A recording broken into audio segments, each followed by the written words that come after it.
आमी हांगा माशेलान माशेल ही कॉलेजीचो रोड हो कॉलेज रोड आणि ह्या कॉलेज रोडार मोठ्या प्रमाणात विद्यार्थी तुम्ही पळयले आसतले येता वता आसतले तुमकां दिश्टी पडटा आणि हांगा ट्रान्सपोर्टूय मोठ्या दृश्टीच्यान चालू आसता।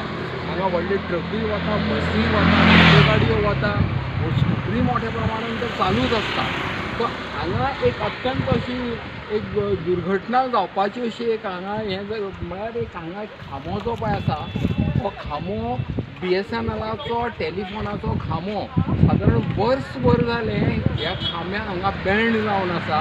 पावस गेलो आनी आतां दुसरो पावस येवपाचो जालो तरी BSNL खंयच्याय डिपार्टमेंटाचें किंवा पंचायतीचें जावं कोणाचेंच हांगा लक्ष उरना। तुवें पळयलें हांगा मोठ्या प्रमाणात ताजें नॅटवर्क हाजें केबलाचें नॅटवर्क आसा, इलेक्ट्रीक किंवा लायट वायरी आसा त्यो आसा त्यो कदाचित एखाद्या वेळार गाडयेन धक्को बिक्को मारलो जाल्यार मोठो इन्सिडेंट हांगा घडूंक शकता। त्या खातीर संबंदीत जे पळय आसा हांगा केबल जमनीर सुद्दां पडिल्ले आसा आनी संपूर्ण वाटेर सुद्दां हांगा कितलेशेच तुमी पळयता ती केबलूय पडिल्ली आसा आनी अशा प्रकारचे हांगा इन्सिडेंट जायत आसा आनी हाजेर जर वयर कोणें एक धक्को मारलो आनी कदाचित पडलो जाल्यार मोठो इन्सिडेंट जाता। त्या खातीर संबंदीत खात्यान पंचायतीन हाजेर लक्ष दिवन बेगीनचे बेगीन काडचो।